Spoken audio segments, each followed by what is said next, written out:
All right, well, the project for tonight hopefully is going to be a quick little one here. I'm working on my tractor. It's a Kubota MX 5200, as you can see. It's just a, it's kind of your typical four-wheel drive hydrostat tractor.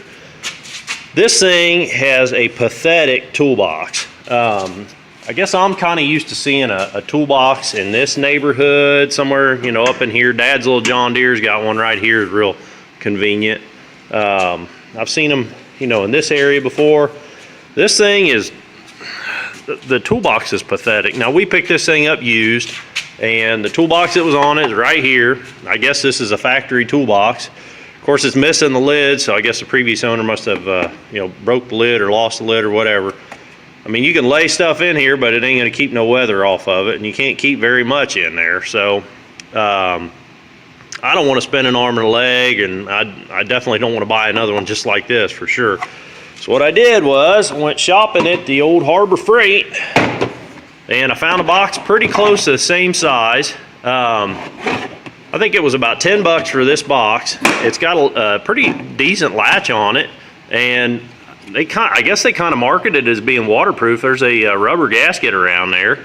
I don't know how well I'd trust it, but the lid, the lip of the lid comes down and covers the sidewall, so even if the gasket did kind of fail, water should run off and over there.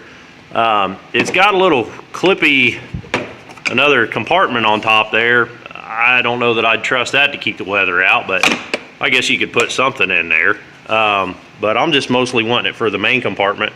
And it's pretty big inside. It's got this removable shelf. I'll probably use that. You know, pins and stuff that you use a lot could probably lay on top, and stuff you don't use so much go on bottom. But pretty good size. I mean, the dimensions, you know, almost 16 long, 8 wide, and almost 11 high, I guess. So that'll be a substantial upgrade. So I'm going to take the old one off, and it looks like the old one just bolts right to the this cross member here with 2 bolts. I'm going to take the old one off, and I'm going to lay it up against the bottom of this one and just use it as a template to drill new holes, and then reuse the same hardware. So we'll see how it turns out here. Well, there it is. Got her all mounted up. Looks pretty good on there. Got plenty of clearance between the seat and the box. I've got the seat set back plenty long for me, and I'm about the tallest person that's ever going to be driving this tractor. So plenty of clearance behind the seat there. I cheated it forward just so it would clear this all that hanger for the slow moving vehicle sign. Make sure that buckle would clear that pretty easy. So it flips open and stays open real nice, being that ROPS is kind of on a diagonal there. And yeah, I put had that piece of plate laying there. It's offcut of a different project, so it's not perfectly rectangular or anything, but I figured something to you know, kind of brace it and help support the bottom. But yeah, it looks real good on there. So, you know, Harbor Freight saves the day again. So if you guys are thinking about something like that for your tractor, check that out. If I helped you on this video, click that like button.